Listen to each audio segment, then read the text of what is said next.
দেখুন, যারা বিজেপি করেন, আপনারা তো একটা আদর্শ একটা চিন্তাভাবনা নিয়ে বিজেপি করেন। প্রত্যেকটা সমর্থক এবং প্রত্যেকটা যে কর্মী আছে তারা কিন্তু আর 5টা দলের থেকে একটু অন্যরকম। কিন্তু তারপরেও আজকে এই কথাটা বলতে হচ্ছে, ডিম থেরাপির নামে যে কর্মকাণ্ড পশ্চিমবঙ্গে চালাচ্ছেন আপনারা, সেগুলো কিন্তু অত্যন্ত নিন্দনীয়।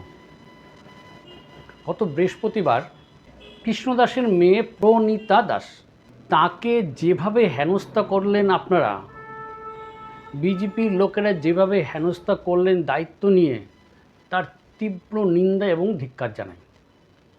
যদি আপনাদের মনে হয়ে থাকে যে আপনারাই সর্বে সর্বা, আপনারাই নিজেরাই দোষীদের শাস্তি দিতে পারবেন এবং সেখানে পুলিশ প্রশাসনের কোনো প্রয়োজন নেই, তাহলে তাই করুন।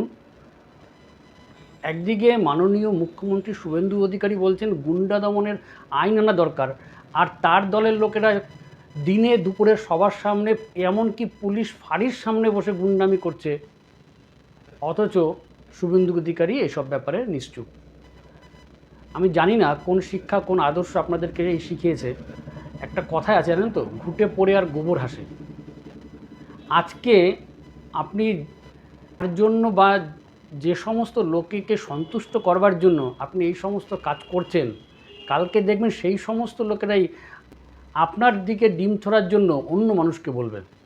কারণ প্রত্যেকটা ক্রিয়ারই সমান এবং বিপরীত প্রতিক্রিয়া আছে।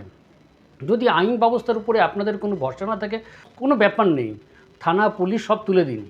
কিন্তু পুলিশের সামনে বসে, পুলিশ থানার সামনে বসে, ফাঁড়ির সামনে বসে একটা মহিলাকে যেভাবে গায়ে হাত দিচ্ছেন আপনারা, সেটা অত্যন্ত নিন্দনীয়। এই কারণে না মেইন স্ট্রিম চ্যানেলগুলো মানুষ দেখতে চায় না। আপনারা সেটা বুঝছেন না। মেইন স্ট্রিম চ্যানেলগুলো না এগুলো বোঝে না। তারা এইসব জিনিস নিয়ে আলোচনা করে না। তারা সব বড় বড় জিনিস নিয়ে আলোচনা করে। ছোটোখাটো জিনিসগুলো যে কত বড় আকার ধারণ করতে পারে, সেগুলো নিয়ে এরা আলোচনা করে না। সরাসরি একজন বিজেপি মহিলা তিনি কি বলছেন শুনুন। আমরা জানতে পেরেছি যে আজকে যারা অত্যাচার করে গেছে দিনের পর দিন, মানুষের জমি হরণ থেকে শুরু করে মানুষের উপরে অত্যাচার, নিরীহ মানুষের উপরে, রাজগঞ্জের জলপাইগুড়ি, সেই কৃষ্ণদাসের মেয়ে প্রণীতা দাস আজকে থানায় আসবে। তার যে কেসটা করা হয়েছে সেই কেসের রায়ের সাথে দেখা করতে আসবে। সেই খবর আমরা পেয়ে আমরা সকাল থেকে এখানে বিভিন্ন জায়গা থেকে মহিলারা এসেছে জলপাইগুড়ি মন্ডল। আর এখানে আসার পরে আমরা জানতে পারলাম যে এই সামনের থেকে গাড়ি ঘুরিয়ে নিয়ে কোর্টে চলে গেল। তা আমরা ওয়েট করব, দরকার হলে আমরা কোর্টেও যাব, যে আজকে আমরা একটা ওনার সাথে বোঝাপড়া করব যে এত মানুষের উপরে কেন অত্যাচার করলো, কি পেলো তারা। তারা তো এখন জলপাইগুড়িতে থাকতে পারছে না। কিসের জন্য দিনের পর দিন যে আজকে মেয়েকে ধরলেই তার বাবার হদিশ পাওয়া যাবে। আমরা হিন্দি সিনেমায় দেখতাম না, যে গুন্ডা এসেছে সন্তানদের আটকে রেখে দিয়েছে। কথাবার্তার ধরন দেখুন, যে মেয়েকে আমরা আটকে রাখবো তাহলেই আসল লোক যিনি আছেন তিনি বেরিয়ে আসবে, মানে ইনি বিচার করবেন। ইনি সত্যি তো, আপনি তো বিচারক হয়ে গেছেন, আপনার তো আর কোনো লোকের প্রয়োজন নেই। ফালতু পুলিশের হাতে দেবেন কেন? আইন কানুনের কি দরকার? আপনি সিদ্ধান্ত নিয়ে নিন। তো সেটাই আমরা চাচ্ছি যে আজকে মেয়ে আসুক, প্রণীতা দাস আসুক, ওনার সাথে আমরা এই বোঝাপড়া। থানা থেকে আসবে এই বাধ্যতা মনে হয়? আসার তো কথা। আজকে ডেট। কি নাম আপনার? আমার নাম টিনা গাঙ্গুলি। অনেক অত্যাচার করছে, অনেক অপমান করছে লোককে, তার প্রতিশোধের দিন আজকে আমাদের। আজকে কি জন্য থানা এসেছেন আপনারা? ওনার বেল হবে আজকে শুনেছি আমরা, সেটাকে আটকাতে এসেছি, বেল হতে দেব। কে? কৃষ্ণ দাস।